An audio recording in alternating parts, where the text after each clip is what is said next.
Caros amigos, tudo bem? Meu nome é Renato Serra e essa é a Reciclagem Democrática. E o assunto da semana é a infâmia. Mas antes de começar, eu queria agradecer a você que já me acompanha. Continue compartilhando meus vídeos. Para você que está me vendo pela primeira vez, caso goste, vá lá na minha página do YouTube, faça a sua inscrição, ative as notificações, deixe a sua impressão. Vai ser um prazer interagir com você. Ou então me acompanhe lá na página do Facebook Reciclagem Democrática. Dito isso, vamos seguir no assunto da semana, a infâmia, que significa, entre outras coisas, desonra ou então descrédito. E começamos então com a figura do senador Renan Calheiros, que está quase confirmado como relator da CPI do Covid. Uma CPI que, para mim, é completamente inoportuna, uma vez que todos os esforços do Estado deveriam estar na contenção dessa crise de saúde. Mas vá lá, um instrumento político da oposição e deve ser usado, não vejo grandes problemas nisso. Agora, ter como relator uma pessoa que tem lá dezenas de processos para serem julgados pelo órgão que já deveria ter julgado muito deles, mas que tem essa proteção mútua, né? Senado, Supremo Tribunal, que todos sabem, não o faz. E segue aí o Renan suspeito, e a sua suspeição ainda é maior depois da entrevista que ele deu, declarando praticamente o resultado do seu relatório antes mesmo do começo da investigação da comissão. E isso fica muito claro, né, que na verdade é só um teatro político, mas todo teatro político pode dar errado, como foi o caso da CPI das fake news.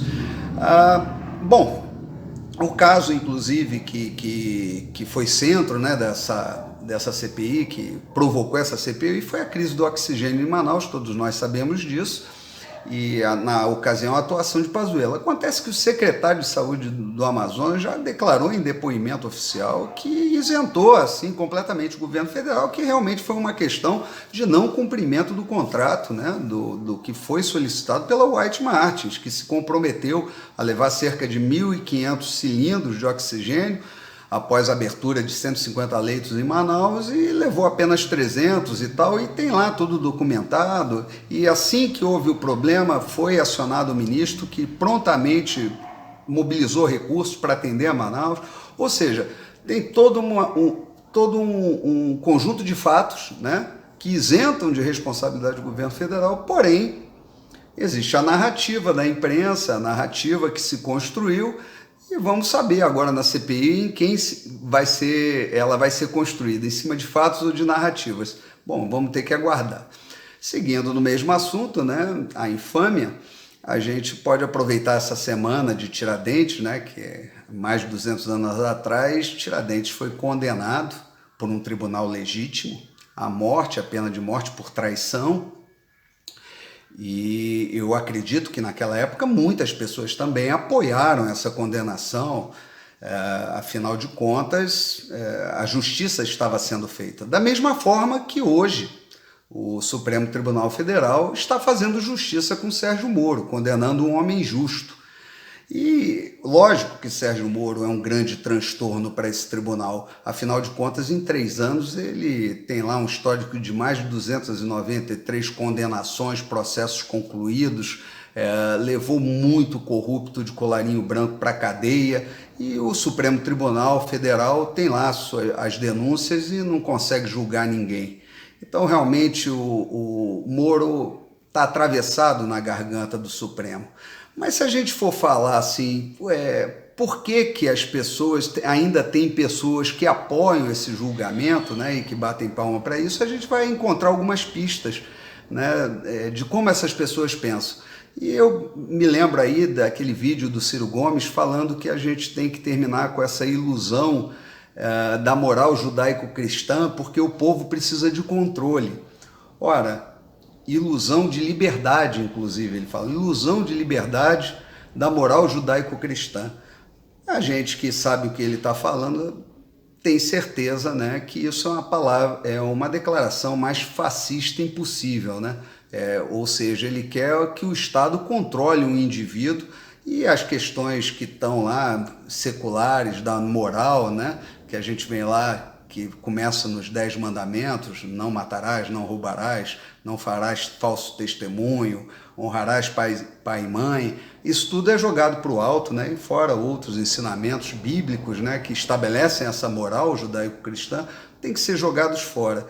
É esse que chama o presidente de fascista. E quando eu vou lá ver os discursos do nosso presidente, eu só vejo a exaltação da liberdade. Mas a gente tem mais pistas sobre esse pensamento, e uma delas parte do ministro do Supremo, que tem que superar a moral nos julgamentos, né? E aí, esse ministro, Gilmar Mendes, quando declara isso no julgamento, ele pega exatamente essa ética completamente distorcida e deformada que o formou, né? E como julgador, como juiz.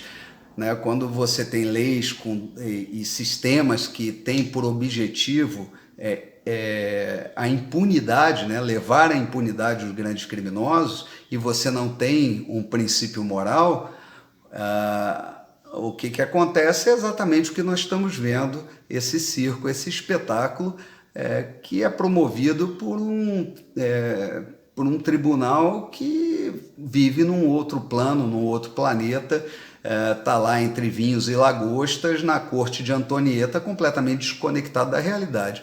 Aí a gente vai vendo também no julgamento, teve outra pista, que foi o próprio Lewandowski, falando que havia um estudo da PUC e tal, que no final dizia que a Lava Jato ela foi prejudicial à economia do país, né? Que na verdade, no fim, desde que haja crescimento econômico, não há problema ter corrupção, e a corrupção é isso mesmo, e esses são os valores dos nossos ministros, né? Então a gente vê a pista do porquê parte da sociedade vai apoiar um julgamento como esse, uma ignomínia como essa. Mas eu vejo também que não só nas autoridades a gente vê esse exemplo, mas, por exemplo, quando um caminhão tomba na estrada, a maioria das pessoas, antes mesmo de ver se o motorista está bem, vai lá saquear a carga.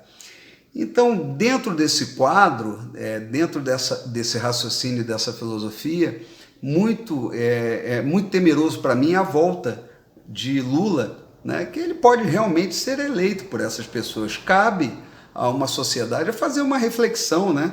Qual a nossa responsabilidade com o futuro e o que a gente quer, como a gente quer ser conhecido, né? E que mundo a gente quer deixar para os nossos filhos. Se a gente não se abraça a determinados valores de ética e de moral, o que resta, né? Bom, então é isso, meus amigos. Era o que eu tinha para dizer hoje. Um grande abraço e até a próxima.